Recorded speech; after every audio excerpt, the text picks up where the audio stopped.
ፍጥረት ሁለት ነገር ማድረግ እንደማይችል እኔ እርግጠኛ ነኝ። አንደኛ እንዲያው ምድርና ሰማይ ይቀልጣል እንጂ የሚሰራ ሰውም አይመጣም። በዚህ እርግጠኛ ነኝ። የፈለገ የተራቀቀ ሳይንቲስት ዓለም እስከሚጠፋ ቢመጣ መንኮራኩር ሰርተው ጨረቃን አይተን መጥተናል ብለዋል። እኛ ላየንም ዙሮ አይተናል ብለዋል።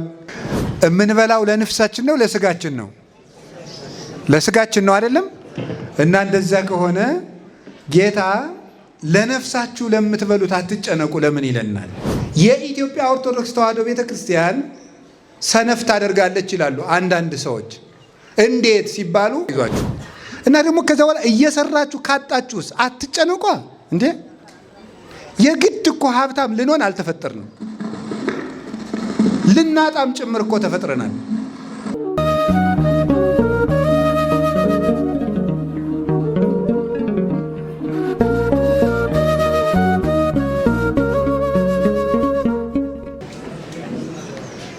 በስመ አብ ወወልድ ወመንፈስ ቅዱስ አሐዱ አምላክ።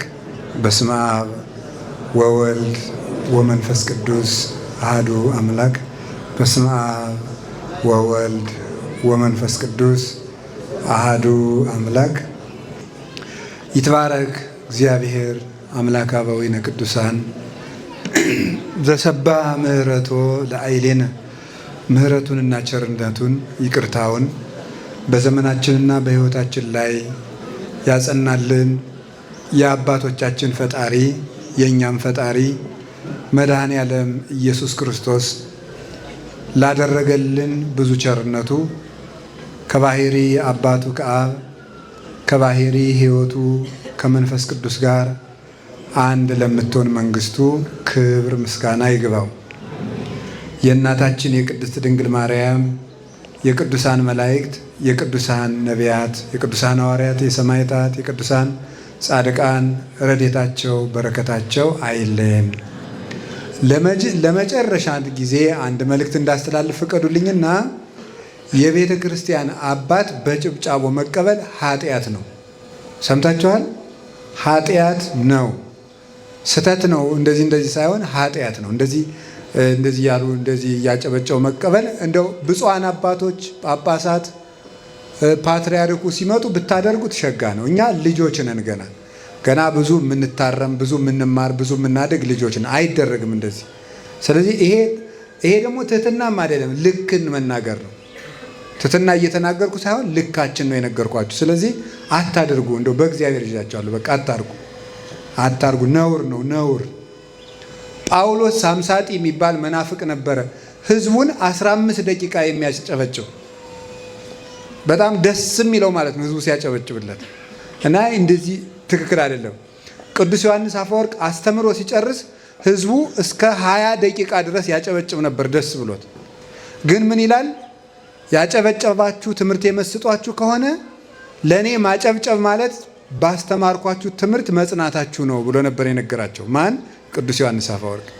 እንደ ይህንን ልላችሁ ብዬ ነው። ግን የምታከብሩት ቤተ ክርስቲያን ነው። ለመንቀፍ ለማሸማቀቅ አይደለም፣ ስህተት ስለሆነ ብቻ ነው እንጂ እግዚአብሔር ያክብራችሁ። ወደ ትምህርታችን እንሂድና የምንማማርበት ርዕስ አትጨነቁ በሚል ርዕስ ነው የምንማማረው። እስኪ በሉ ሁላችሁም ድገሙት። እሱን ሶስተኛ በሉት። እንግዲህ አትጨነቁ ማለት ቀለል ያለ አማርኛ ነው። ግን ሰውን ዝም ብሎ አትጨነቁ ማለት ከጭንቀት አያድነው፣ መፍትሄ መንገድ ነው እንጂ አይደለ? እንደዚህ እንደምትሉኝ እገምታለሁ። እናንተም ቢሆን ዝም ብሎ አትጨነቁ አለ እንደ የሚያስጨንቅ ጉዳይ አለ እንደምትሉ እርግጠኛ ነኝ። እንደዚህ ያለ ማን ነው? እግዚአብሔር ነው፣ እኔ አይደለሁም። አትጨነቁ ያለ ጌታችን ኢየሱስ ክርስቶስ ነው። ዛሬ በቅዳሴ ሰዓት ያነበቡልን ወንጌል ነው። የሀገረ ስብከታችን ዋና ጸሐፊ ቀድሰው እዚህ ሌሊት በማሌት አድረው በኋላም ቀድሰው አቁርበውናል። ወንጌል ያነበቡልን እሳቸው ናቸው። ሲነበብ የቅዳሴ ወንጌል እንዲህ ብሎ ተነቦልናል። ሲጀምር አትጨነቁ አለ። ማን ነው እንደዚህ ያለ? ጌታ። ጭንቀትን ርዕስ አድርጎ አስተምሮበታል። ስለዚህ ጌታችን ኢየሱስ ክርስቶስ እግዚአብሔር ነው፣ ሰው የሆነ አምላክ ነው። እግዚአብሔር ርዕስ አድርጎ ያነሳው ነገር መቼም ትልቅ ቢሆን ነው። እግዚአብሔርን ያህል ጌታ ጭንቀትን ርዕስ አድርጎ ካስተማረበት ጭንቀት ከባድ ነገር ነው ማለት ነው። ስለዚህ ጌታችን ኢየሱስ ክርስቶስ ጭንቀትን አስተማረ። ጌታ በዚህ አንቀጽ ዛሬ በተነበበልን ወንጌል ስለ 4 ነገሮች እንዳንጨነቅ አስተምሮናል። ስለ 4 ነገሮች ጌታ ዛሬ ባስተማረን። ሌላ ቦታ ግን ብዙ ስለ ሌላ መጨነቅ የሌለብን ሌሎች ብዙ ጉዳዮችንም ነግሮናል። ጌታ አትጨነቁ ብሎ 4 ነገሮች ላይ እንዳንጨነቅ ነግሮናል። የመጀመሪያው ስለ ምግብ ነው። ወበይንተ ዝእብለክሙ ኢትተክዙ ለነፍስክሙ ዘትበልዑ ወዘትሰትዩ ወለሥጋክሙኒ ዘትለብሱ። ስለዚህ እላችኋለሁ ለነፍሳችሁ ለምትበሉትና ለምትጠጡት ነገር አትጨነቁ አለ። ለነፍሳችሁ ለምትበሉትና ለምትጠጡት ነገር አትጨነቁ። ለነፍሳችሁ ምእመናን ልብ በሉ። የምንበላው ለነፍሳችን ነው ለሥጋችን ነው? ለሥጋችን ነው አይደለም? እና እንደዛ ከሆነ ጌታ ለነፍሳችሁ ለምትበሉት አትጨነቁ ለምን ይለናል? ለነፍሳችሁ የምትበሉ የምንበላው ለሥጋችን ነው። ለምን ይመስላችኋል? የሰው ልጅ ቆሞ የሚሄደው ምን ስላለችው ነው? ነፍስ ስላለችው ነው። ነፍስ ደግሞ እንድትኖር የሚያደርጋት ምን ይመስላችኋል? ደም ነው። የሰው ልጅ ደሙ ከሌለ የነፍስ መሳሪያዋ መኖሪያ ከተማዋና ስራ መስሪያዋ ደም ነው። ደም ስታጣ ነፍስ ወጥታ ትሄዳለች። ስለዚህ አእምሮ ራሱ ሰው የሚያስበው ራሱ በምንድን ነው? በደም ነው። ደም ከሌለ ጭንቅላት ማሰብ አይችልም። ሰው የሚያስበው ደም ሲኖረው ነው። የሚያስበው ደም ሲኖረው ነው። በጭንቅላቱ ጭንቅላት ደግሞ ወይም አእምሮ ነፍስ ሐሳቧን የምታመርትበት እና የምትገልጽበት የሐሳብ ከተማዋ አእምሮ ነው። ነፍስ እንድትኖር የሚያደርጋት ደግሞ ደም ነው። ደምን ደግሞ እንዲገኝ የሚያደርገው ምግብ ነው። ስለዚህ ለነፍሳችሁ ለምትበሉት ያለበት ምክንያት ነፍስ በደም ምክንያት ስለምትኖር ነፍሳችሁ ከሥጋችሁ ጋር እንድትኖር የሚያደርጋትን ሥጋችሁ ደግሞ በነፍሳችሁ ምክንያት እንዲንቀሳቀስ የሚያደርገውን ምግብ ሐሳብ አድርጋችሁ አትጨነቁ አለ። ለምንድን ነው የማንጨነቀው? ካልበላን ደም የለም። ደም ከሌለ ነፍስ የለም። ነፍስ ከሌለ መቆም የለም፣ መኖር የለም። እንዴት አንጨነቅም ብለን ስንጠይቀው እንዲህ ብሎ ይመልሳል። አኮኑ ነፍስ ተአጽብ እምሲሲት ይላል። ከምግብማ ነፍስ አትበልጥም ይላል። ከምግብማ ነፍስ አትበልጥም ምን ማለቱ ነው? አዲያ ጌታ ለምትበሉት አትጨነቁ ብሎ ሲያበቃ እንዴ ማንጨነቅ ስንለው እንዴ ከምግብማ ነፍስ አትበልጥም አለ። እና ብትበልጥሳ መብለጥና ማነሷ ሳይሆን ዋናው ነገር ምግብ የለም ነው። ለምን አንጨነቅም? እና ምን ማለቱ ይመስላችኋል? ከምግብማ ነፍስ አትበልጥም አለ። ይኸውላችሁ ምግብ ነፍስ እንድትኖር የሚያደርጋት ደም የሚመረትበትን ምግብ ለእናንተ ከመስጠት ነፍስን መፍጠር አይበልጥም ወይ ማለቱ ነበረ። ነፍስን መፍጠር ይበልጣል ወይስ እንጀራን መስጠት ነው? እንጀራን ከመስጠትማ ነፍስ መፍጠር አይበልጥም? እንጀራን እኮ ዘመድም ይሰጣል፣ ባድም ይሰጣል፣ ጓደኛም ይሰጣል፣ ሰርተው ያገኙታል። ነፍስን ሰርቶ የሚሰጥ ጓደኛም ባልንጀራም ዘመድም የለም። ነፍስን ሰርቶ የሚያገኛት ባለሙያም ሊቅም የለም። እንግዲህ ባለሙያዎች የዓለም ጠበብቶችና ሳይንቲስቶች ሁሉ ብዙ ትልልቅ ነገር ሰርተዋል። በባህር ውስጥ የሚሄድ መርከብ ሰርተዋል። መንኮራኩር ሰርተው ጨረቃን አይተን መጥተናል ብለዋል። እኛ ላየንም ዙሮ አይተናል ብለዋል። ማርስ ላይም ቤት ልንሰራ ነው ብለዋል። ተሰርቶ የሚዞር የሳተላይት ቤትም አለ። ታውቃላችሁ? የሳተላይት ቤት ስሰማ ነው። ቤቱ ተሰርቶ በዚህ ላይ እየዞረ ማለት ነው። በዚህ አላያችሁትም? እንደዚህ አይነት ቤት አለ አሉ ነው እንግዲህ። እኔ በወሬ ነው የተማረ ሰው ሲያወራ ነው የሰማሁት። የሳተላይት ቤት ሁሉ ተሰርቶ ሰዎች ሰርተው በዚህ እያዩን ቤት ነው። ግን ባህር ውስጥ እኔ ቤት አይቻለሁ። ያው ባህር ውስጥ አይቻውቃለሁ። ድንገት እግር ጥሎኝ አንድ ቦታ አርሜን ብቅ ብዬ አንድ ውጭ ሀገር ባህር ውስጥ ቤት አይቻለሁ። የጀልባ ቤት አይቻለሁ። ቤቱን ጀልባውን ቤት አድርገው እዛው ይዋለዳሉ። ትዳር እዛው ኑሮ የሚመሩበት ጀልባ አለ። እንደዚህ አይነት አይቻለሁ። የሚዞር ቤት ደግሞ አለ። ይሄ ሁሉ ተሰርቷል። ከወንድ ደም ዘር ከእናት ደም ወስደው ደግሞ ልጅ በጠርሙስም እያስወለዱ ነው። እንደ እንቁላል በኢንኩቤተር ተፈልፍሎ ዶሮ እንደሚሆን ሰውም ደግሞ እንደዛ እያደረጉ ነው። የሆነ ሆኖ ግን እስካሁን ነፍስ የሰራ ሰው ሰምተን አናውቅም። እንዲያው ምድርና ሰማይ ይቀልጣል እንጂ የሚሰራ ሰውም አይመጣም። በዚህ እርግጠኛ ነኝ። የፈለገ የተራቀቀ ሳይንቲስት ዓለም እስከሚጠፋ ቢመጣ ሰው አይሰራም። በዚህ እርግጠኛ ነኝ። እኔ ፍጥረት ሁለት ነገር ማድረግ እንደማይችል እኔ እርግጠኛ ነኝ። አንደኛ ሞትን ማቆም እንደማይችል እርግጠኛ ነኝ። ሁለተኛ ልደትን በራሱ መስጠት እንደማይችል እርግጠኛ ነኝ። ይሄው ልክ አባቱና ከእናቱ እኮ የሆነ ነገር ፈጥረው ወስደው ልጅ እያደረጉና የሆነ ነገር ወስደውማ እንዲህ ያው የእግዚአብሔርን ነገር ነው ያገናኙት። ያንማ ያማ እግዚአብሔር እኮ ነው እንጂ ሰራ። ታዲያ እነሱ ሰሩ ልንል ነው? እሱ አይደለም። ባልና ሚስትም እኮ አንድ ላይ ሲኖሩ ልጁ የእግዚአብሔር ነው። ባልና ሚስት ልጅ አይሰሩ። ልክ ባልና ሚስቱ አንድ የሚሆኑበትን ምስጢር ነው እነሱ ወስደው ይሄን ያደርጉ። በራሱ ግን ነፍስን የሚፈጥር ነፍስን የሚሰራ የለም። እና እናንተ እንደው ምን እበላለሁ ምን እጠጣለሁ ብላችሁ የምትጨነቁ ነፍስ ሰጥቻችሁ ሲያበቃ እንዴ ማንም የማይሰጣችሁን ነፍስ ሰጥቻችሁ ማንም የሚሰጠውን እንጀራ አይሰጠንም ትላላችሁ ብሎ ጌታ። ስለዚህ ስለ ምግብ አትጨነቁ። እንዳትጨነቁ ደግሞ ንጽሩ አዕዋፈ ሰማይ፣ የሰማይ ወፎችን ተመልከቱ። እዚህ ወፍ የለም እናንተ ገዳም ቢሆን አሁን ብዙ ወፍ ነበር። እዚህ ምንም ወፍ የለም። ይገርማል። እንደው ወፍም አላስቀምጣላችሁ እንዴ እናንተ?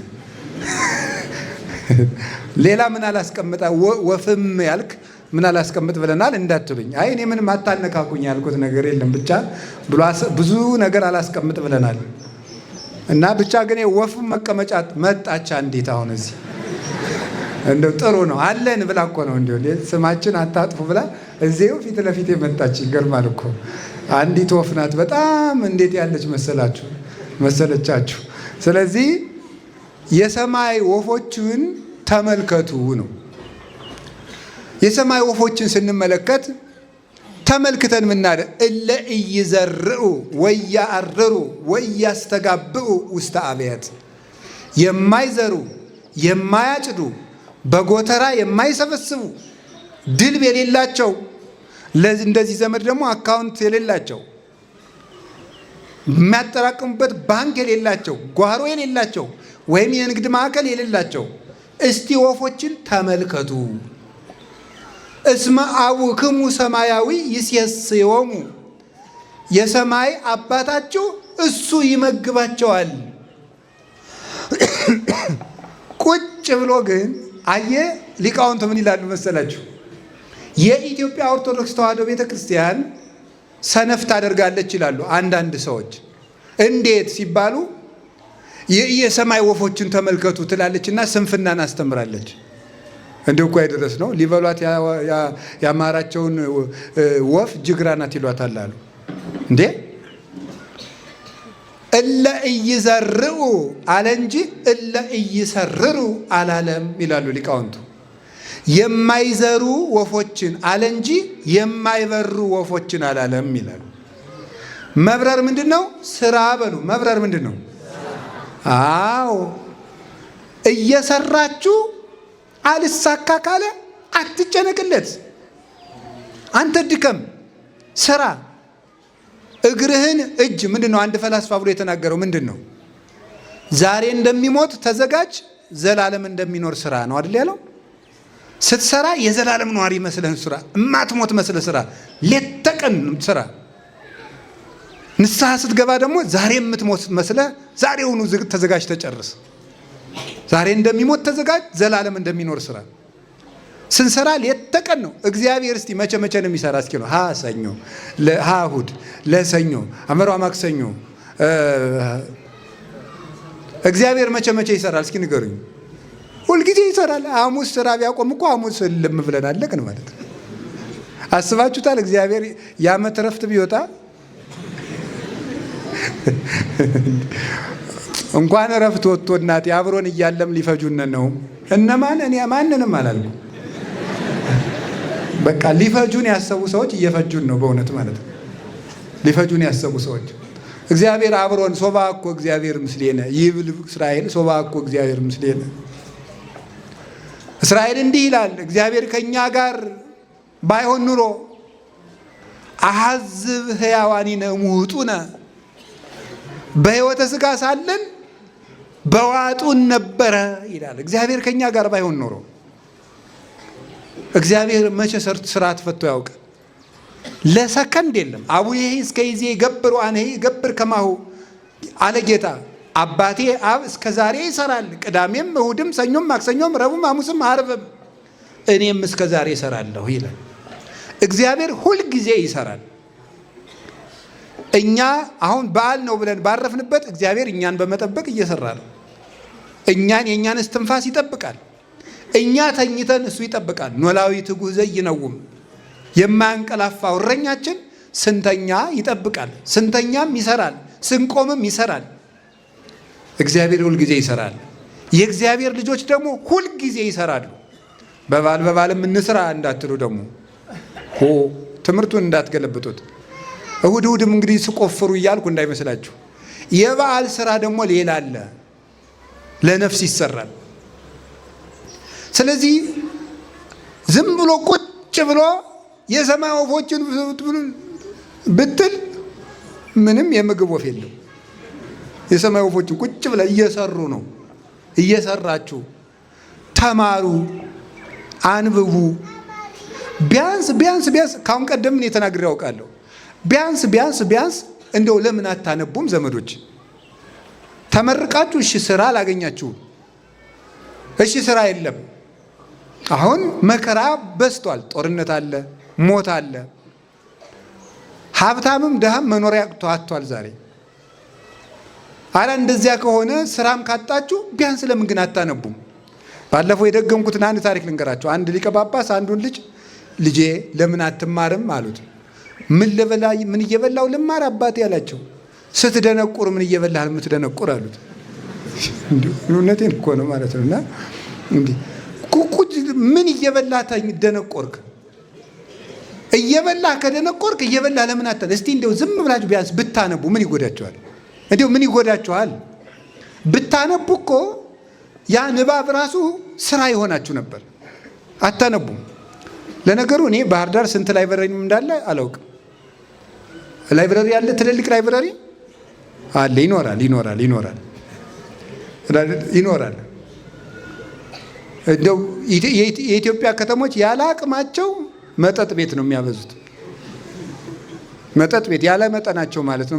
ምናምን ሀውስ የሚባል ነው በየስፍራው ያለ እንጂ ላይብረሪ እስቲ እንደው በሞቴ ትናንትና እንደው በእግራችሁ ጀብ ስትሉ ላይብረሪ የሚል ጽሑፍ ያየ አለ? አገር ሲጠፋ እኮ እንዲህ እያለን የሚጠፋ እኮ መጠጥ የሚል እኔ በ10 ሜትር ራዲየስ አገኛለሁ። መጠጥ ቤት አገኛለሁ። ላይብረሪ ግን ኧረ እኔ ከዚህ እስከ ድባንቄ ወይም ደግሞ እስከ ኤርፖርት ድረስም ሳላይ መሄድ ይችላለሁ። እንደው አይኔን ጨፍኝ አይደል እንደው እንዲህ እያልኩ እየሄድኩም ላይብረሪ ሳላይ መዝለቅ እችላለሁ። ወይ የአገር ጥፋት ይገርማቸዋል እኮ ሆድ እየበዛ ትምህርት እየቀነሰ ከመጣ አገር የሚጠፋ ከዚህ ላይ ነው። እናቱን የሚገድል ለወንድሙ የማይራራ ጨካኝ፣ በሰው ደም እጁን የሚታጠብ የሚመጣ ከድንቁርና ነው። ሕዝቤ እውቀት ከማጣቱ የተነሳ ጠፍቷል እንዳለ ጌታ ትንቢተ ሆሴዕ ምዕራፍ 4 ቁጥር 6 ላይ ሕዝቤ እውቀት ከማጣቱ የተነሳ ጠፍቷል። የእውቀት ጥፋት ቅዱስ ዮሐንስ አፈወርቅ ምን ይላል? የብጥብጥ ሁሉ መነሻ ነው ይላል።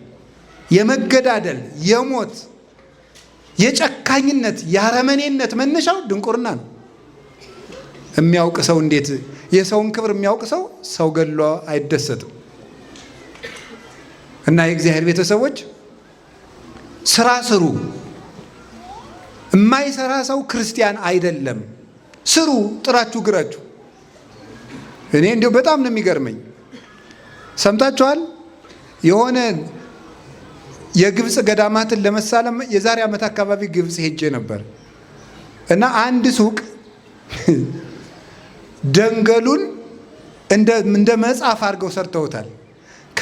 ከደንገሉ ላይ የእመቤታችንን የጉዞ ስዕል ፕሪንት አድርገውበት $100 ሸጡልን። ምኑ ነው? እኔም ለምኜ ነው የገዛው። $1 አለው እንዲህ ሰውዬ እንዳትሉ ወሬ የለኝም። የኢትዮጵያ ሕዝብ እኮ ይችችን ነው የሚለቅም። የለኝም፣ ማምላክን የለኝም። ትቀልዳላችሁ እንዴ?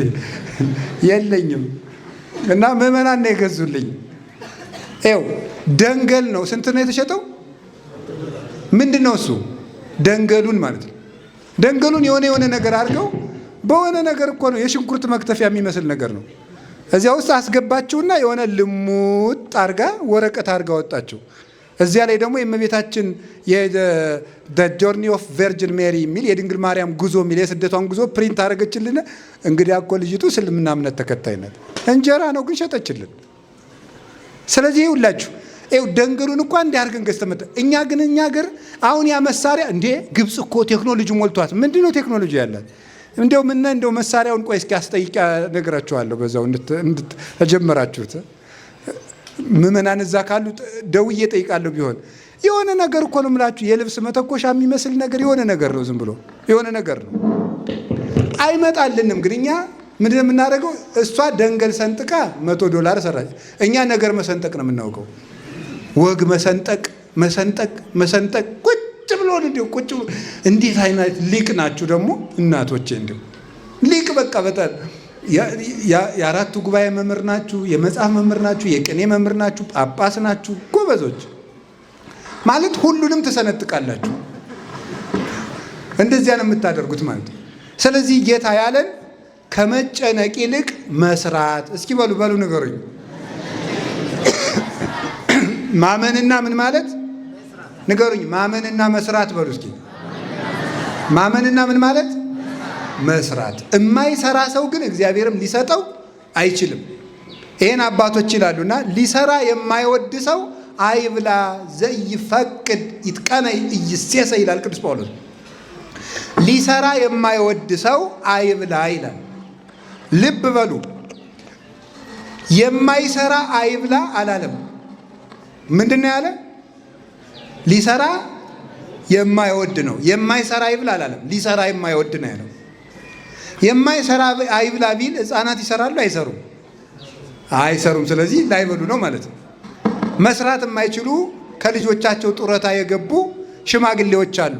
መስራት አይችሉም። እነሱ አይብሉ ሊመጣ ነዋ። የታመሙ ሰዎች መስራት አይችሉ፣ እነሱ አይብሉ እንዳይል ምን አለ? ሊሰራ የማይወድ ማለት መስራት እየቻለ የማይሰራ ሰው አይብላ። የሁላችሁ ሳሰሩ አትብሉ። ቁጭ ብላችሁ የቤተሰብ እንጀራ አትብሉ። የሆነ ነገር አርጉ ባካችሁ። አንድ መጽሐፈ መነኮሳት ምን ይላል መሳለ? እንደው ቁጭ ከምትል እንዳትስቁብን፣ እንደው ቁጭ ከምትል ቢያንስ ተንቀሳቅሰሽ እንትን ሸንተና ይላል። እንደው ቁጭ ከምትል ይሻላል ነው፣ እንደው ይሻላል። በዚያው ስራ እንድትማር እኮ ነው። ቁጭ ከምትል ምን ይላል? ቢያንስ ተንቀሳቀስ። ቤትህም ውስጥ እንደው እንደዚህ ያል እንደው ተንቀሳቀስ፣ ቢያንስ ተንቀሳቀስ እንደዚህ ይበል። እንደው ቁጭ ብላችሁ አንዳንዶቻችሁ ደግሞ ከሰው ሱቅ ዳችሁ ቁጭ ብላችሁ ወሬ ስትሉ የኃላፊ አግዳሚውን እግር ስትቆጥሩ ትትውላላችሁ። ከስራ ፈትነታችን የተነሳ ብዙ ባለሱቆች ያለ ስራ መቆም ክልክል ነው የሚለጥፈዋል። እንዴ በጣም እኮ ነው የሚገርማችሁ። ይሄ እኮ መሳቂያነት ነው። አገሪቱን የስራ ፈት ሀገር ማድረግ እኮ ነው። ደግነቱ ፈረንጆቹ አማርኛ አያነቡም እንጂ ያለ ስራ መቆም ክልክል ነው ማለት እዚህ ሀገር ያለ ስራ ይቆማል እንዲሉ ነው የምናደርገው እኮ። ስለዚህ እንዲው ተንቀሳቀሱ። የሆነች ነገር ጀምሩ። ቅዱስ ሚካኤል ባርክልኝ ባርክልኝ ባርክልኝ ይላል። አንድ ሰውዬ መጣና ቅዱስ ሚካኤል ምኑን ነው የምባርክልህ አለው። ወይ አትክልት የለም ወይ ዶሮ አላረባ፣ እንዲው ምኑን ነው የማባርክልህ? ሰው እኮ ዶሮ ገዝቶ ዶሮዬን ባርክልኝ፣ አትክልት ተክሎ አትክልቷን ባርክልኝ፣ መጽሐፍ አንብቦ ጭንቅላቴን ባርክልኝ ይባላል። እንዲሁ ተኝቶ ባርክልኝ አለ። ነውር እኮ ነው ይሄ፣ ነውር ነው። ስለዚህ እንዲሁ ስሩ፣ አይዟችሁ እና ደግሞ ከዛ በኋላ እየሰራችሁ ካጣችሁስ አትጨነቋ እንዴ። የግድ እኮ ሀብታም ልንሆን አልተፈጠርንም፣ ልናጣም ጭምር እኮ ተፈጥረናል እንዴ። ድህነት ቅድስና አይደለም እንጂ ኃጢአትም እኮ ድግና አይደለም። ድሃ መሆንም እኮ ይቻላል። ካልተሳካ ለምንስ ድሃ አንሆንም? መድኃኔ ዓለም እኮ ድሃ ነው። በስጋው በዚህ ዓለም ሲኖር ድሃ ነበር። ምንድን ነው ያለም? ለቆናጽል ግበብ ቦሙ ወለአዕዋፈ ሰማይኒ ምጽላል ቦሙ ለወልደ እጓለ እመሕያውሰ አልወቱ ሀበ ያሰምግ ርእሶ። ለቀበሮዎች ጉድጓድ አላቸው፣ ለወፎቹም ጎጆ አላቸው። ለክርስቶስ ግን ራሱን የሚያስጠጋበት ምንም የለውም ማለት። የሰማይና ምድር ጌታ 33 ዓመት በምድር ሲኖር አንዲት ጎጆ የለችው። የአምላክ እናት ድንግል ማርያም የሕይወት እንጀራን አዝላ ለልጇ የምታበላው ቁረሽ እንጀራ አልነበራትም። ውሃ ለምን አለች? ለምን ትጨነቃላችሁ? ጌታ ሆይ መቼ ነው የምታሳካልኝ? መቼ ነው የራሴ ጎጆ የሚኖረኝ? የራሴ መጠለያ የሚኖረኝ? አከራዮቼ እኮ ጨቅጭቀው ገደሉኝ። አንዱ የሚበላው አጥቶ አስፋልት ላይ ያድራል፣ ረሃብ መሮታል። አንተ ደግሞ ለቤት ኪራይ የምከፍለው እያለ የአከራይዋ ጠባይ ነው የመረረ። ወይ ጥጋብ! ይሄ እንዲሁ እናቱ የሞተችበትና ገበያ ሄደችበት እኩል ያለቅሳል። እውነት ነው። አከራይ የሚጨቀጭቅ ይመስለኛል። አልፎ አልፎ አከራይ ይጨቀጭቃሉ። ደሞዝ እያጣሩ ይጨምራሉ፣ ሲወደድ ይጨምራሉ። እነሱ ያለ ቤት የተፈጠሩ አይመስሉም። እንደው ከእናታቸው ማህፀን ሲወጡ እንደው አንዳንድ ቪላ እያያዙ የተወለዱ ነው የሚመስሉት፣ ሲጨክኑ ማለት ነው። ውጡ ሲሉ እናንተም ተው፣ በሕግ አምላክ ታረሙ፣ በመምህር አምላክ ቤት የእግዚአብሔር ነው። ሰው ድሃ አታሰቃዩ። እውነቴን ነው። ተዛዝነን ዘመኑን እንለፈው። በወንድሙ የሚጨክን ለእሱም ጨካኝ ሰው ይጥልበታል። ርኅሩህ ሁኑ፣ ድሃ አትግፉ። ክርስቶስን ፍለጋ እዚህ እንደተሰበሰባቸው አውቃለሁ። ክርስቶስ ማለት መቅደስ ውስጥ ቁጭ ብሎ የሚጠብቅ እንደ ንጉሥ ቁጭ ብሎ የሚጠብቅ አይደለም። አስፋልት ላይ ያለው ድሃ ክርስቶስ ነው። ጦም የሚያድረው ወንድማችን ክርስቶስ ነው። እኛ ሁለት አይነት ምግብ በልተን ስላልሰጠኝ አመሰግናለሁ። አዎ እንደዚህ ነው። ከዚህ በኋላ ግን ትሰራላችሁ፣ ትማራላችሁ፣ ትጥራላችሁ፣ ትደክማላችሁ። ብትከስሩ ባይሳካላችሁ ሰርታችሁ ገንዘቡ ልም ቢል ከዚህ በኋላ አትጨነቁም ማለት ነው። ተስማምተናል? አዎ እግዚአብሔር ብቻ አለልን። እንስራ እንጂ አንድ ሰውዬ ነበረ፣ ስሩ ነው እንጂ እግዚአብሔር ተጨነቁ አላለም። ድርቅ ሆኖ ገበሬ ነው። ሰውየውንም አውቀዋለሁ። ይገርማቸዋል። ድርቅ ሆኖ ሐምሌ ድረስ ድርቅ ሆኖ ሰውየው ግን ይዘራል። ከዚያ በኋላ ተው አንተ ሰውዬ ባይሆን ዘሩን ልጆቹ ቆርጥመውት ይሙቱ፣ እንደው እባክህ እያወጣህ አትበትን ሲሉት አይ እግዚአብሔር ዝራ ነው እንጂ ዝናብ አዝንብ አላለኝም አለ። አያችሁ ሊቅነቱ። እግዚአብሔር ዝራ ነው ያለ። የኔን ድርሻ ሰርቼ ዝናብ ከቀረ እኔ ምን ጨነቀኝ? ልጆችን ማበላቸውን ነገር ማን ያውቃል ነው? እግዚአብሔር ያውቃል። እኔ ድርሻዬንም እወጣለሁ። ዘራ። ሰው ሁሉ ሲንገበገብ አልዘራም ብሎ እኔማ እንደው ያለችኝ እንበላል ብሎ ብልጥ ሲሆን እሸቱን ማን አፈሰ? አቶ ገሌ፣ ስሙን አልነግራችሁ። እሱ እሸቱን ለልጆቹ ቆርጦ አበላ፣ አዝመራውን አጭዶ ልጆቹን መገበ። እግዚአብሔር ዝራ እንጂ አዝንም አላለኝም ያለ እውነቱን ነው። እግዚአብሔር ስሩ ነው እንጂ ተጨነቁ አላለም። እና አትጨነቁ። እኔ ከማን በልጬ ነው? አብርሃም በድንኳን እኮ ነው የኖረ። ጌታዬ ሆይ የዚህን ያህል ምን በድዬ ነው ጥሩ ስራ ማሰራኝ? ህይወቴ በመባከን አለቀ፣ ለምን አታሳካልኝም? የብዙ ምዕመናን ጥያቄ ነው። አብርሃም እድሜ ልኩን በድንኳን አይደል እንዴ የኖረ? እኛስ ከአብርሃም እንበልጣለን? ይስሐቅ በድንኳን ነው የኖረ። ያዕቆብ እግዚአብሔር ሌሊት ተገልጾ የፍቅር ትግል ሲታገለው ያደረው ያዕቆብ እግዚአብሔር እኮ ነው ትግል ገጥሞት የፍቅር ትግል እግዚአብሔርን እንደዚህ አቅፎ ያደረው ያዕቆብ የኖረው በድንኳን ነው፣ በስደት ነው። ከነ ድንኳኑ ቤት እንኳን ደግሞ አገሩ ላይ መቀበር አቅቶት ግብፅ ተሰዶ ነው ያረፈው። ምን አለ ቅዱስ ዳዊት ለዚህ እኮ ነው ነግዶ ፈላሲ አነ ከመ ኩሉ አበውዬ፣ እኔ እንደ አባቶቼ እንግዳ ነኝ። እስኪ በሉ ሁላችሁ እኔ እንደ አባቶቼ በሉ። ምንድን ነኝ? እኔ እንደ አባቶቼ እንግዳ ነኝ። እንግዳ እንደው ከሰው ቤት ውስጥ ተመችቶት የሰውን ሁሉ ጓዝ ልዘዝበት አይደለም። እንደው የሰጡትን አግኝቶ እንደ ነገሩ ነው የሚያደርገው። እኛ ይሄ ምድር የእንግድነት ቤታችን አገኘ እንኖራለን። እንግዳ ቢያገኙ ይሰጡታል፣ ቢያጡ መርቁ እግዚአብሔር ይስጥልኝ ብሎ ያቀርባል። ይሄ ዓለም የእንግድነት ቤታችን ብናገኝ መልካም፣ ካጣንም እግዚአብሔር ይመስገን። እንዲህ ማለት ነው። ሁለተኛ ስለምን አትጨነቁ አለ? ስለ ልብስ አትጨነቁ። ለስጋችሁ ወለሥጋክሙኒ ዘትለብሱ፣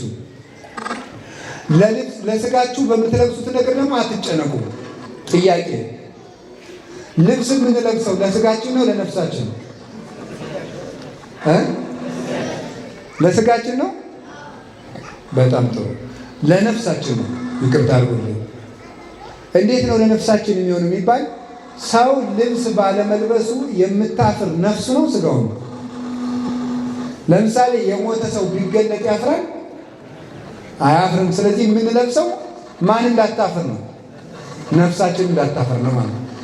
ስጋ ልብስ ግን የስጋ የተባለበት ምክንያት ለብሶት የሚታይ ማን ስለሆነ ነው? ስጋ ስለሆነ ማለት ነው። ለብሶት የሚታይ ስጋ ስለሆነ የስጋ ልብስ ተባለ እንጂ የምንለብሰው ለነፍሳችን ነው። አንዳንድ ሰዎች አሁን አጫጭር ልብስ የለበሱ ሰዎች በተለይ እህቶቻችን አጫጭር ልብስ ለብሰው ሳይሏቸው እናቶች እንዴ ሳይሏቸው አጭር ለብሰው ከዛ በግድ እንትኑን ወደ ታች እንደዚህ ሲያደርጉ ታይታችሁ ታውቃላችሁ። ቢሮ ሲመጡ እንደዚህ አድርገው በቃ ወደ ታች በደንብ ሊያስረዝሙ ነፍሳቸው ስለምታፈር ነው እንደዛ የሚያደርጉት። መጀመሪያ ለምን አጭር ገዛችሁ? እንደዚህ ከምትሉት ረጅም አትገዙ ነው ይቀንሳል። አጭር ኧረ እንደውም ስሰማ አጭሩ ነው አሉ ውድ። እንደው ይገርማል። ረጅሙ ተርካሹ በቀላል ብር ነው የሚገኘው። ነፍስ ስለሚያጠሩ ነፍስ ስለምታፍር ነው። ስለዚህ ለስጋችሁ የምትለብሱት ነገር ደግሞ አትጨነቁ። ለምን ምን እንለብሳለን? አኮኑ ስጋ የአጽብ እምልብስ ማራዝም ይላል። ስጋ ከልብስ አይበልጥም ወይ? አሁን ተርጉሙት። ቅድም ስለተማራችሁ ስጋ ከልብስ አይበልጥም ወይ? ተርጉሙት። አሁን ቅድም ስላስተማርኳችሁ ምን ማለት ነው? ስጋ ከልብስ አይበልጥም ወይ ሲል ምን እያለ ነው? ልብስ ለእናንተ ከመስጠት ምን ማድረግ ይበልጣል እያለ ነው። ስጋችሁን መፍጠር ይበልጣል ነው። ቅድም እንዳልኳችሁ ለነፍሳችሁ ምግብ የሚሆን ነገር ከመስጠት ነፍሳችሁን መፍጠር ይበልጣል። ለስጋችሁ የሚሆናችሁን ልብስ ከመፍጠር ስጋችሁን መፍጠር ይበልጣል። ሰው ሊያደርግላችሁ የማይችለውን ስጋ መፍጠር ፈጥሬ ከሰጠዋችሁ ዓይን፣ እጅ፣ ጆሮ፣ አፍንጫ፣ እግር ፈጥሬ ከሰጠዋችሁ ሰው ገዝቶ ሊሰጠው የሚችለውን ልብስ አይሰጠንም ብላችሁ ታስባላችሁ ማለት ነው። በዚያውም ላይ ለልብስ አትጨነቁ፣ ለስጋችሁ ለልብስ አትጨነቁ ማለት ምን ማለት ነው? ይሄን ለብሼው ይሄን እንትንስ ብዬው ይሄኛው የለኝም ያኛው የለኝም ብላችሁ አትጨነቁ ነው። አንዳንዱን ልብስ እኮ የምንለብሰው ለውድድር ነው። ቅዱስ ዮሐንስ አፈወርቅ ይቅርታ፣ ወንዶችም አጓጉል ልብስ ይለብሳሉ። ሴቶች ላይ ጨፈጨፍኩ ይመሰለኝ። ወንዱ ሁሉ ይለብስ የለን። የወንዱ አለባበስ ራሱ ቀጣቶ ሱሪው ዝቅ አድርጎ ታች ታጥቆ እናቴ በግድ ጅል ይሆናል ሰው እንደው እኮ ግን በጣም እኮ በስባ ነውር ነው በእውነት ማለት ነው። ነውር እኮ ነውር እንደው ሱሪያችሁን ዝቅ አድርጋችሁ ይህ እኮ ጅልነት ነው። እንደዚያ ሱሪ የለሽ ተብሎ ነው የሚሰግደው በገጠር ራሱ ሱሪ የለሽ ከተባለ ስድብ ነው። እና አሁን ምን ልላችሁ ፈልጌ ነው፣ ቅዱስ ዮሐንስ አፈወርቅ ምን ይላል? አይ አንቺ ሴት ለምንድን ነው ውድ ውድ ልብስ እየለበሽ በከተማው መሀል ወይ በመንደር መሀል የምትሄጂው ላይ ይጠይቃል።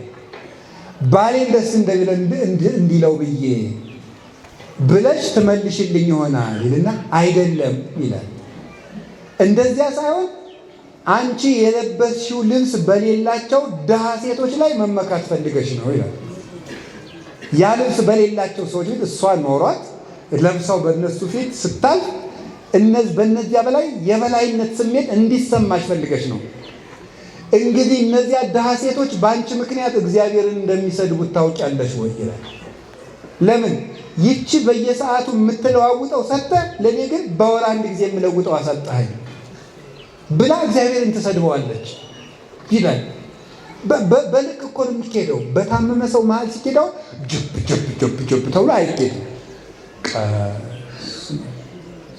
ለምን ሰውየው ምን ይላል? እነዚህ የሚሮጡበት ጉልበት ሰጠህ፣ እኔ ግን ቀና ብዬ እንኳን የማይበትን ጤና ነሳኸኝ ብሎ እግዚአብሔርን ያማርራል። የታመመ ሰው ልትጠይቁዳችሁ ካካካካካካ ተብሎ አይሳቅም። የታመመ ልትጠይቁዳችሁ ትስቃላችሁ። ምን ይላል? እኔን እንደዚህ ውጋት ያጣድፈኛል፣ እነሱ እንደ ቆሎ ይፈጋሉ፣ ምን አድርጌ ነው ጌታዬ? ከታመመ ሰው ልትጠይቁዳችሁ እንትና ይችን ጉረሻል እገሌ ጉረስ ብላ ሻይ እንትምጥል አይባል ተብሎ እኔ ይሄን ከቀመስኩ ወሬ ነው እነሱ ይገላገላሉ ብሎ ማንን ያማርራል? እግዚአብሔርን ያማርራል። ስርዓት ተይዞ ነው ሁሉ ነገር የሚደረገው እግዚአብሔር ቤተሰቦች። ስለዚህ ልብሳችሁን አትጨነቁ ማለት ይሄንን ለበሳችሁ ያንን ለበሳችሁ ሰው በልብሱ አይከብርም። በጣም በልብስ አይነት በመጨነቅ አይምሯችሁን አታደንዙ፣ በዚህ ዓለም ፍቅር አትያዙ ማለት ነው። ለልብስ ከመጨነቃችን የተነሳ እንዳልኳችሁ ደጋግሜ እንደምናገረው ቀዳዳ ልብስ ፋሽን ሆኖ መምጣቱ ነው። ሰው የመጨረሻ ማበዱን የማይሆን በዚህ የመጨረሻ የተቀደደ ሱሪ ፋሽን ሆኖ ሲሸጥ ይህ ምን ይባላል? የሰው ልጅ ለልብስ ከመጨነቁ የተነሳ። ስለዚህ አጌጣለሁ ብላችሁ በልብስ አትጨነቁ። የሚገባችሁን ያክል ሰውነታችሁ ከተሸፈነ ከሰው ጋር ከዋላችሁ በቃችሁ ማለት ያላችሁን አጥባችሁ በንጽህና በልክ ልበሱት። ሁሉ ዝም ብላችሁ ጎተት ትበሉ አይደለም ያልኩት፣ በስነ ስርዓት ልበሱ። ግን ልብሳችሁ የሚጨምርላችሁ ክብርና ጌትነት የለም። ብዙ ልብስ በመግዛት ደስታን ማግኘት አይገባም፣ አይቻልምም። ለዚህ አትጨነቁ። እንደዚያ ከሆነ ልብስ የት እናገኛለን የምትሉ ከሆነ ምን አለ? ርዩ ጽጌያተ ገዳም ዘከመ ይልህቁ፣ የምድረ በዳ አበቦችን ተመልከቷቸው እስኪ። ማን ነው ያለበሳቸው? አንዱ ቢጫ ልብስ ለብሶ አደራ አበባ፣ ጽጌረዳ ደግሞ ቀይ አበባዋን ይዛ የየራሳቸውን መልከኛ ልብስ ለብሰው አበቦቹ ሸርግድ ሲሉ በተራራው ላይ ማን ነው እንደዚህ ያለው ውበት ያለበሳቸው? ገዝተው እኮ አይደለም የለበሱት፣ ከዚህ ነው ያፈለቁት ከሰውነታቸው። እስቲዋቸው አለ ሰሎሞን ጥቀ በኩሉ ክብሩ ይለብሰ ከማሉ ምሉ። ሰሎሞን እንኳን እንዲያ ያለ ባለጸጋ ሲሆን ከነዚህ አበቦች የአንዱን ያህል አልለበሰም ማለት። ለምን? ሰሎሞን አበባ ሊያስጠልፍ ይችላል እንጂ አበባ አያብብም። ገብቶችኋል? ሰሎሞን እንኳን የአበቦችን ያህል አልለበሰም። እና ታዲያ እነዚህ አበቦች ሳይጨነቁ እንደዚህ የሚለብሱ ከሆነ ለዚያውም ደግሞ ወናሁት እየገዳም ዘዮም ሃሎ ወየሰማይት ወደይ ውስተ እቶነ እሳት ዘከመዚ ያለብሶ እግዚአብሔር እፎኪያክሙ ኦ ሕጹፃነ ሃይማኖት። ዛሬ አብቦ ለምልሞ በመስከረም በጥቅምት አብቦ ለምልሞ የምታዩት ነገ በእሳት የሚቃጠለውን አበባ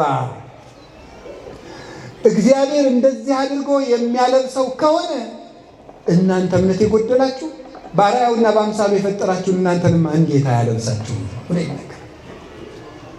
ወፍ ያላቸው ግን ቄስን ተመልከቱ ማለት ነው ብለው ተርጉመውታል። የሰማይ ወፎችን ተመልከቱ ማለት የማይዘሩ የማያጭዱ ወፎችን፣ ካህናትን ተመልከቱ ማለት። ካህናትን ማንን ያበላቸው? እስኪ ንገሩ። ለምሳሌ እኔን ብትወስዱኝ እኔ ጓሮ የለኝም፣ እግዚአብሔር የተመሰገነ ይሁን፣ የባንክ አካውንትም የለኝም፣ ሊኖረኝም አይችልም እስከመሞት። መዝግቡት። አባ በ2018 አካውንት አይኖረኝም ብለህ ነበረ ብላችሁ በዩቲዩብ እንድትናገሩት፣ ይሄው በ2030 አለህ እንድትሉ ማለት አልልም። አይዟችሁ እሺ። ስለዚህ ሰው ይችንማ በደንብ ነው የሚይዛት። በደንብ ያዙ። ደግሜ ንምራል። ወደፊትም አካውንት አይኖረኝም። ስለዚህ አሁን እዚያ ውስጥ የለኝም። አረ ይሄን ቀሚስ ማን የገዛልኝ? ገብረ ማርያምና ወለተ ማርያም አይደሉ? እግዚአብሔር ነው። ምክንያቱም ወለተ ማርያምና ገብረ ማርያም የማን ናቸው? የእግዚአብሔር ናቸው። እግዚአብሔር የማይዘሩ ወፎችን ተመልከቱ ማለት ቄስን ተመልከቱ። እስኪ እነዚህ ቄሶች ይዋቸው። ይሄ ጠምጥሞ ያለው ቄስና መነኩሴ በሙሉ ያጎቱን ድንች መሰላችሁ የሚቆፈር ነው። ያክስቱን ባቄ ላይ ይወቃል። ማንም ይመግበው እንዲህ አድርጎ እግዚአብሔር ነው። እንዴት እግዚአብሔር አይገርማችሁም? ቄስን አሁን እናንተ ስታከብሩ ፖሊስ አላስገደዳችሁ፣ አዋጅ አልተነገራችሁ። ልባችሁ በቄስ ላይ እምነት እንዲኖረው አድርጎ ብር አዋጣችሁ ቄስ ካባ እንዲደርብ ማድረግ ይሄ የማን ስራ ነው? ሰውን ያህል ክፉ ጭንቅላት ያለው ፍጡር አምኖ ብር እንዲሰጥ ማድረግ እኮ ጎበዝ ቀላል መስሏችኋል? ሰው እኮ ቀላል ፍጡር መስሏችኋል? የመጨረሻ የተራቀቀ ፍጡር ነው በጣም። እኔ እንደው በምድር ላይ በጣም የሚከብድ እውቀት ምንድን ነው ብትሉኝ ሰው ይባላል። ሰው መቼም ቢሆን ሊገባኝ አይችልም። በፊት የገባኝ ይመስለኝ ነበር። ሳየው የከበደኝ እየረቀቀብኝ ይመጣል። የመጨረሻ ተገልጦ የማያልቅ መጽሐፍ ሰው ነው። እየሳቀ ነዶት ሊሆን ይችላል፣ አይታወቅም። እየሰጠ ሊቀማ ሊሆን ይችላል፣ አይታወቅም። ምን እንዳሰበ ማለት ምን እንዳሰበ ማወቅ አይቻልም። እየተጣሉ ውሸታቸውን ሊሆን ይችላል፣ አይታወቅም። ሰው ውረድ እንውረድ ብለው በቃ ወግዳናቱን ነው የምለው የሚለው ውሸታቸውን ሊሆን ይችላል። አይ እንዲህ ሰው አይታወቅም፣ እንዲሁ ሰው አይታወቅም። ስለዚህ የእግዚአብሔር ሰዎች ሰውን ያህል ነገር በጦርነት እንኳን ታንቄ ሞታለሁ የሚለውን ፍጡር በነፃ ብር እንዲያመጣ ያደረገ እግዚአብሔር ይህ ቄስን ተመልከቱ በሉ። ቄስን ተመልከቱ በሉ። አዎ ወፎች የተባሉ ደግሞ እነማን ናቸው? እስራኤልን ተመልከቱ። አልዘሩም፣ አላጨዱም። ስንት ዘመን መገባቸው እግዚአብሔር? 40 ዓመት። በምን? በደመና። ወፍ ያላቸው እስራኤልን እዩ። አበባ የተባሉ ግን ሃይማኖት የሌላቸው ሰዎች ናቸው። ሃይማኖት የሌላቸው ሰዎች አበባ ይባላሉ። አበባ ዛሬ ሽብርቅ ብሎ ህዳር ሲመጣ እርግፍ እንደሚለው ሃይማኖት የሌላቸው ሰዎች በሀብት ያማረባቸው ናቸው። ነገ ግን ገሃነም አለባቸው። እና ወናው ጽጌ ገዳም ዘየውም አለው ዛሬ ያበበውን አበባ ነገ የሚቃጠለውን ማለት ነገ በገሃነም የሚቀቅለውን ሃይማኖትን የካደውን ሰው እግዚአብሔር ሲያበላው ሲያጠጣው እያየ እናንተ እምነት የጎደላችሁ በስሙ ተጠርታችሁ አምናችሁ እናንተ እንዴት አይመግባችሁ ማለት ነው።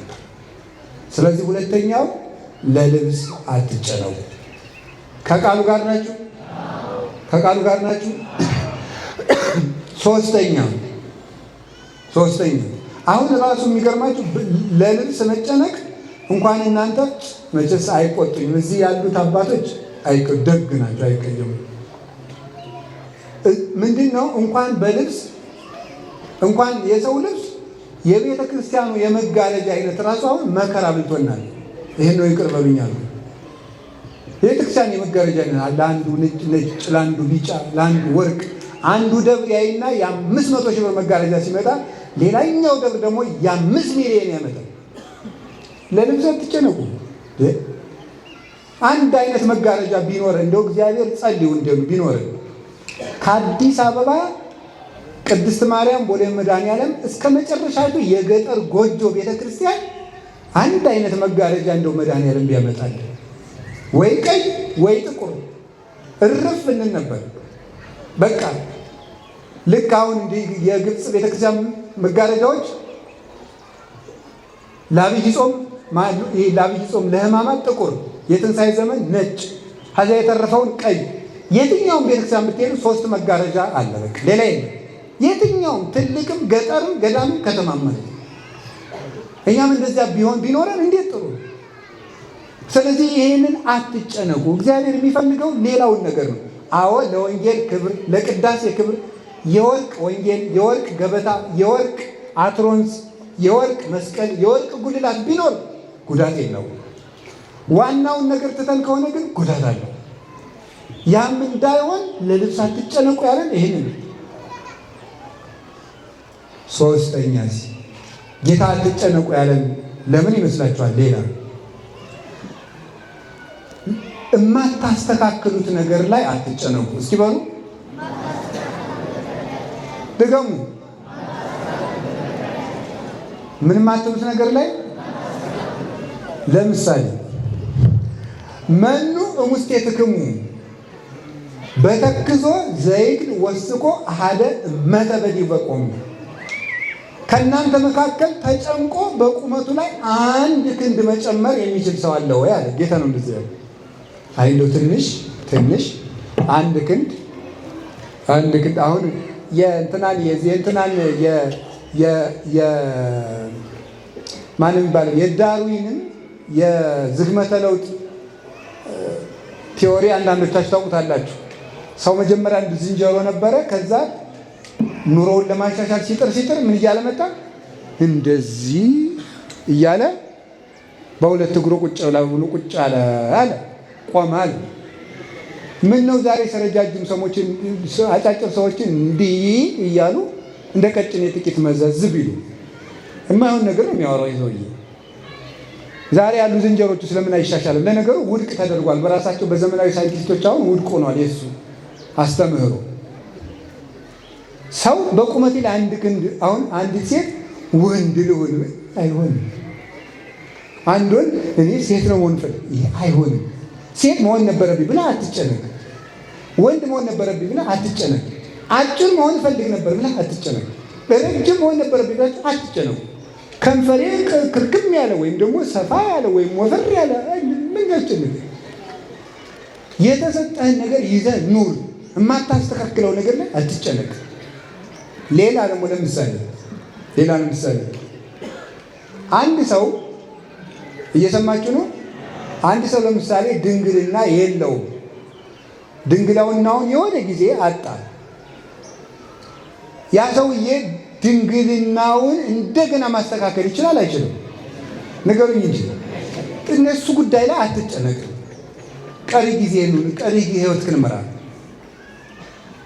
በንስሐ ድንግል ሆኖ ቅዱስ ሆኖ መኖር ይቻላል። የሥጋውን ማህተም ግን ማስተካከል አይቻልም። ስለዚህ ማስተካከል ወይኔ ድንግል በሆን ኑሮ ወይኔ ባልጥለው ነው ወይኔ በሆን ኑሮ አትበል። ያለፈ ነገር ላይ አይምሮህን አታድክም፣ አታሰቃየው። ወደፊት ነው ማሰብ።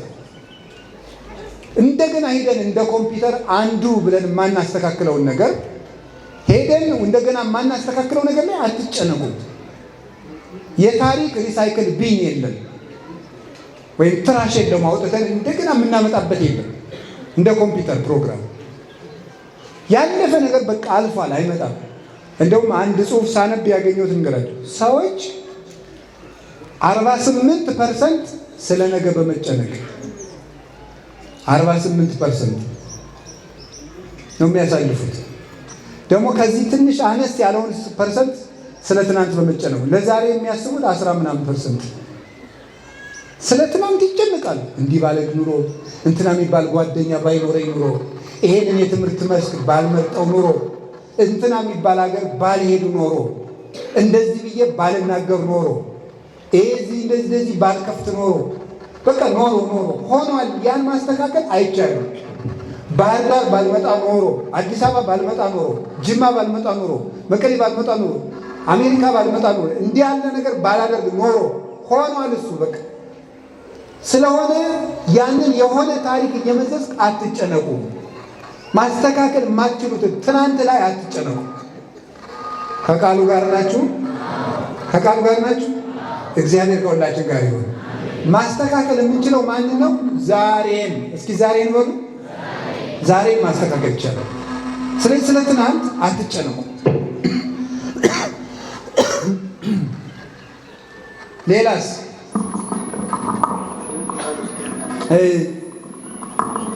ለነገ አትጨነቁ። ሌላ ደግሞ የነገረኝ ጌታ ኢትበሉ ለጌሰም እስመ ጌሰም ትሄድ ይደርሳል። ለነገ አትጨነቁ። እስኪ ለነገ በሉ። ለነገ መጨነቅ ዛሬን ያበላሻል። ለምሳሌ የአስኮላ ተማሪ እንዲህ ያደርጋል። ፈተና ነገ አለ ሲባል ምን ያልመሰላችሁ? ፈተናም ነገ አለ ሲባል እንዲህ ነው የሚያደርገው።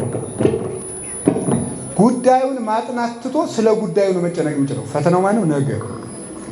አይ ወይኔ ነገ እኮ ነው የምፈተነው። ያላጠናው ስንት ነው? 20 ገጽ። 1 2 ገጽ ያነብና እንደገና ይቆጥረዋል። 2 ገጽ በቆጠረበት እኮ ያን በቆጠረበት ሌላ 2 ገጽ ያነብ ነበር። ይኸውልህ ገጹን ከምቆጥር ዝም ብለህ እስከምትደርስበት ድረስ አጥናና የቀረው ገጽ ቅልጥ ብሎ ይቀር። ስለ ነገ መጨነቅ ዛሬን ያሳጣል። አብዛኛው ሰው እረፍት የሚነሳው ለጸሎት ቆመን ሐሳባችን የሚበታተነው ለምን ይመስላችኋል? ስለ ነገ ነው የሚጨነቅ። እስቲ ቁጭ ብላችሁ ጸሎት ስትጸልዩ የመጣላችሁን ሐሳብ ቁጭ ብላችሁ አስቡ። ስለ ነገ ነው የምትጨነቁት። ከማን ጋር ነው የምኖረው? የት ሀገር ነው የምኖረው? ሳረጅ ማን ይጦረኝ ይሆን? አንዳንዱ ደግሞ ከማን ጋር ያው ምን አይነት ሚስት ምን አይነት ባል ምን ትስ ብሎ ነው። አንዳንዱ ደግሞ በጣም ከባሰበት ራቴን ምን አይነት ወጥ በላይ ሆን ብሎ የሚያስብ ይችላል። በጣም ማልዳ እንትን ሽሮ ወጥ ነው የበላሁት ምስር ነው የሚሰራው ምን ተሰርቶ ይሆን ብሎ የሚጨነቃል። ታውቃላችሁ አይደል? ፋሲካ ሊደርስ 30 ቀን ሲቀረው ቁርስ ስለሚበላው የወጥ አይነት ፓኬጅ የሚያወጣ ሰው እንዳለ እንደሚያቅድ ቁጭ ብሎ ከሚስቱ ጋር ግምት ነው። ጥናት ያስፈልገዋል። ቁጭ ብሎ ከሚስቱ ጋር የዛሬ 3 ሳምንት ትንሣኤ ይሆናል አውቀሻል አይደል? አዎ በግ እናርዳለን እናሳል።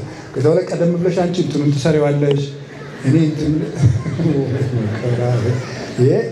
ይሄ በጣም ከባድ ነገር ይሄ ከባድ ነገር እውነቴን ነው።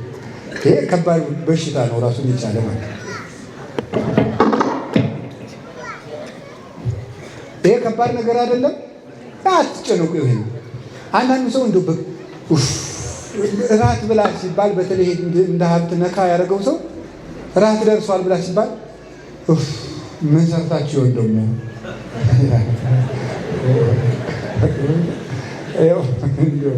እናቴ እንደው አይ ድሮ አናውቅህም እንዲያው አናውቅህም እና ይኸው ቅዱስ ዮሐንስ አፈወርቅ ምን ይላል መሰላችሁ? ምግብ አልበላህ ካለ ይላል ጾምህን ዋልና ሞክረው። እነዚህ ቅዱስ ዮሐንስ አፈወርቅ እኮ ነው ይላል አልበ እኔ እንደው ደግሞ እኮ ሆስፒታል ሄዶ እኮ ነው ዶክተር እኔ ምንም እንደው ምግብ ይሻለኝ አይደለም ሳያመው ነው እንደዚያ ቃል ይሄ ሰውዬ 2 ቀን ነው ጦሙን በደንብ አድርጎ ማሳደር። እዚያ በኋላ እንደው የሆነች አውሬ እንኳን አብሮ ጎርሶ ሲጥ ብትበይ ዝም ብለሽ ነው እንግዲህ ገብቶሻል እንደሚል እርግጠኛ ነኝ እንደሚል ማለት ነው። ስለዚህ ይሄ ሁሉ የሚያመጣው ምንድን ነው? ጥጋብ ነው። በእርግጥ እንደው ዝም ብሎ ይኸውላችሁ ያገኛችሁን ሁሉ ጥረጉ አላልኩም። ሰው መቼም አዘጋጅቶ መብላት ነውር የለውም፣ እግዚአብሔር የሰጠን ነገር ነው። እንደው ግን ይሄ አብዝቶ መጨነቅ ራሱ እንደው ነገ ምንድን ነው የምበላው፣ የዛሬ ሳምንት ምንድን ነው የምበላው፣ ምንድን ነው የምሆነው፣ ይሄ እንደዚህ ነው እያሉ መጨነቅ። ነገ በእግዚአብሔር እጅ ነው። እስኪ በሉ አንዴ ሁላችሁ ነገሩኝ እንጂ በእግዚአብሔር እጅ ነው። እውነቴን ነው የምነግራችሁ። እኔ አሁን ጣና ቂርቆስ ገዳም ነው የምሆነው። ነገ ምን እንደምሆን እግዚአብሔር ነው የሚያውቀው። እዚህ ይጥለኝ እዚያ ይጥለኝ እሱ ያውቃል። የሰው ልጅ እንደ ዕቃ ነው መኖር ያለበት። ዕቃ ዝም ብሎ ይኖራል። እኛ በፈለግን ጊዜ አንድ ጊዜ ወደ ሳሎን እንወስደዋለን፣ አንድ ጊዜ ወደ መደርደሪያ እናደርገዋለን። እግዚአብሔር በፈለገ ጊዜ የሚያምርብን ቦታ ያስቀምጠናል። እሱን አምነን ታዘን እንደምን እንደ ዕቃ እንኑር ዝም ብለን። ቆላ ቢያኖረን ደጋ ቢያኖረን እሱ ያውቃል። እኛ የእሱ ዕቃዎች ነን፣ ልጆቹ ነን። ሕፃን ልጅ የት ላይ ቢቀመጥ እንደሚያምርበት እናትና አባት ያውቃሉ። እሱ ግን የእሳቱን ብልጭልጭ ታይቶ እምቢ ምድጃው ዳር ነው የምቀመጥ ብሎ ሊያስቸግር ይችላል። እናቱ ታቅፋ ወስዳ መደብ ስታኖረው እሷ እንጨት ለቅማ ስትገባ ምድጃው አጠገብ ቁጭ ብሎ ስታገኘው እንደገና ወስዳ መደብ ላይ ስታስቀምጥ እሱ እግዚአብሔርና እኛ እንደ እናትና አባት እንዲህ ነን። እኛ ይህን የሚሻለን ስንል እግዚአብሔር ደግሞ ወስዶ ይህን የሚሻል ሲለን እኛ ደግሞ እዚህ ነው ስንል የምናየውን እያየን። ስለዚህ እግዚአብሔር ሰዎች ነገ ማን ይጦራችኋል? መድኃኔዓለም ያውቃል። ለነገ አትጨነቁ። ይሄ ማለት አታቅዱ ከማለት የተለየ ነው። ሳያቅዱ መኖር ዝርክርክነት ነው። ለ50 ዓመትም ለ100 ዓመትም ለ500 ዓመትም ይታቀዳል፣ እቅድ ይታቀዳል። ለነገ መጨነቅ ማለት ለነገ መኖር፣ ለነገ ማቀድ፣ ለነገ መስራት፣ ለነገ መዘጋጀት፣ ይሄማ የተቀደሰ ነው። ለነገ መጨነቅ ማለት ግን ምን ይሆን ገና ምን ይመጣ ይሆን ብሎ ምጥ መያዝና እንቅልፍ ማጣት ነው የመጨረሻ። ስለዚህ ለነገ አትጨነቁ። የመጨረሻ አምስተኛ የምነግራችሁ ኃጢአት ከሰራችሁ በኋላ ተናዘዙ እንጂ ይቅር ይለኝ ይሆን ብላችሁ አትጨነቁ። እየሰማችሁ ነው? አዎ፣ ኃጢአት ከሰራችሁ እውነቴን ነው። ኃጢአት ከሰራችሁ አንደኛ እንዳንሰራ የቻልነውን እናደርጋለን። ከሰራን ምን ማድረግ ነው ያለብን? ምን ማድረግ ነው ያለብን? ኃጢአት ያልሰራን ሰው መሆን እንችላለን? አንችልም። ወይኔ እንዲህ ባላደርግ ነው፣ ምን ስል ነው ይሄን ያደረግኩት፣ እንደው ምን እንደዚህ አይደለም የሚባለው። ይሄ የቃየል ጸጸት ነው፣ አይረባም። ምን ነው የሚባለው? የሉቃስ ወንጌል ምዕራፍ 15 ላይ ያለውን ነው የምጠቅሰው። በቃ እትነሳ ወሐውር ቤተ አወይ ወእግኖ ለአወይ አባ አበስኩ በሰማይኒ ወበምድኒ ወበቅድሜከኒ እይደለወኒ እሰማይ ወደከ አላ ረሴኒ አሐዱ ማግብርቲከ። በቃ ተነስቼ ወደ አባቴ ቤት እሄዳለሁ። እስኪ በሉላችሁ፣ አባቴንም እንዲህ ይለዋለሁ፣ በሰማይና በምድር በደልኩ፣ በፊትህ በደልኩ፣ ልጅ ልባል አይገባኝም፣ ከባሮቼ እንዳንዱ ቁጠረኝ። በቃ እንደዚህ ነው። ኃጢአት የሰራ ሰው ወደ አባቴ ቤት እሄዳለሁ ነው የሚል። ኃጢአቱን እያምሰለሰለ እንቅልፍ አጥቶ ተሰቃይቶ ሲኖር ተስፋ በመቁረጥ ይወስደዋል። የኃጢአት ራስ ተስፋ መቁረጥ ነው ይላሉ አባቶች። ተስፋ የቆረጠ ሰው ሌላ ኃጢአት ይጨምራል። የፈለገ ግን የረከሰ ጉድጓድ ውስጥ ብንሆን ተመልሼ ወደ አባቴ ቤት እሄዳለሁ ነው የሚባለው። እግዚአብሔር ደግሞ ይቅር ሊለን የታመነ አምላክ ነው። አግኝቶን ነው ይደንነት ነው። እንደሱ ያለ ቸር ያለ በጉ እንኳን ወደ በረቱ መጥቶለት እሱ በግ ፍለጋ የሚወጣ እረኛል እንደ ክርስቶስ ሲያገኝም እኮ እየደበደበ ለምን ጠፋሽ አንቺ በግ ብሎ እየገረፈኝ ወስድ አይደለም። ወሶ በረከበ ጾሮዲ በመትከፍቱ ሲያገኘን በትከሻው የሚሸከም እረኛ ነው ያለው። በትከሻው ተሸክሞ የማና አንደኛ የሚታገዘን፣ ሁለተኛ ከፍ የሚያደርግ አምላክ። ቀድሞ ከነበርንበት ይልቅ ንስሐ ስንገባ ከፍ የሚያደርገን ጌታ ክርስቶስ ነው። በንስሐ ይቅርታ ብዬ ይሁን። አሁን አንዳንዶቻችሁ ንስሐ ገብታችሁም እርግጠኞች አይደላችሁም። ከከተማ ቄስ ከተናዘዛችሁ እንደገና ከገዳም ደግሞ ትናዘዛላችሁ። ለምን? ኃጢአቴ ብዙ ነው ይቅር ያልተባልኩ ይመስለኛል። ይኸውላችሁ የገጠሩ ቡታንታ ያደረገው ቄስም ይስጣችሁ፣ ከተማ ላይ ያለው ሱሪ የለበሰው ይስጣችሁ፣ ቀጠን ያለ ቄስም ይስጣችሁ፣ ቦርጭ ያለው ቄስም ይስጣችሁ። እንግዲህ ከተማ ያለ መነኩሴም ይስጣችሁ፣ በረሃ ያለም ይስጣችሁ፣ በደንብ የሚበላ ቄስም ይስጣችሁ፣ ትንንሽ የሚበላም ይስጣችሁ። ኃጢአታችን የሚቅር የሚለን ማን ነው? መድኃኔዓለም በሉ። ቄሱ ነው መድኃኔዓለም ነው። አዎ። ስለዚህ ይቅር አልተባልኩም ለምን ትላላችሁ? ክርስቶስ ምንድን ያለ? የተጠማ ቢኖር ወደ እኔ ይምጣ። እስኪ በሉ ወደ የተጠማ ቢኖር በሉ ወደ እኔ። ያ ማለት እኔ ምንድን ነኝ ማለቱ ነው። ውሃ በሉ እንጂ ውሃ ውስጥ የተጣለ ደብዳቤ መልሶ ይነበባል? ስለዚህ ክርስቶስ ውስጥ የጣልነው ዕዳችን መልሶ አይነበብብንም። ጌታችን ኢየሱስ ክርስቶስ የምህረት ውሃ ነው። እሱ ላይ የወረወርነው የዕዳ ደብዳቤ ማንም አንስቶ ማንበብ አይችልም። መልሰን አንጠየቅም። ጌታችን ኢየሱስ ክርስቶስ የነፍሳችን በረሃ የሚያረሰርሰው ፍሬ እንድታፈራ የሚያደርጋት የሕይወት ውሃ ነው። ወደሱ ከመጣ አትጨነቁ ያለን እኮ ዝም ብሎ አይደለም። እኔ አትጨነቁ ብዬ የምሰጠው የለኝም። ክርስቶስ ግን አትጨነቁ የሚለን ራሱ መፍትሄ ስለሆነ ነው። እንደ መድኃኒዓለም ያለ የለም። ጸልዩ፣ አንኳኩ ይከፍትላችኋል። ሩቅ አምላክ አይደለም፣ ቸርና ቅርብ አባት ነው። አማኑኤል አይደል ስሙ? አማኑኤል ማለት ነው እግዚአብሔር ከማን ጋር ማለት ነው? ከእኛ ጋር ነው። ጌታችን ኢየሱስ ክርስቶስ እኮ አምላካችን ነው፣ መልሶስ ወንድማችን ነው። ለምን? የማንን ስጋ ነው የለበሰው? የእኛን ስጋ። ዘመዳችን ነው፣ የእኛን ስጋ ለብሷል። አምላካችን ደግሞ ነው፣ አባታችን ነው። በጥምቀት ወልዶናል። ሩቅ አይደለም። እንደሆነ ባለስልጣን ራቅ ብሎ እንደው እንደዚህ ደጅ ጸንታችሁ ወረፋ አስጠብቆ የሚገኝ አይደለም። እቤታችሁ ጠርታችሁት የሚገኝ ቸር አባት ነው። እንደዛ ስለሆነ ኃጢአት የሰራችሁ ሁሉ ክርስቶስ ይቅር ይላችኋልና ይቅር አልባል ይሆን ብላችሁ አትጨነቁ። ይልቁስ ይቅር አይለኝም እያላችሁ በኃጢአት ላይ ኃጢአት አትጨምሩ። ይቅር ባይ አምላካችን ማንም ገብቶ ቢታጠብበት የማይደፈርስ የጠራው ውሃ መድኃኒዓለም ሁላችንንም ያንጻል። አትጨነቁ። ወስብሐት ለእግዚአብሔር።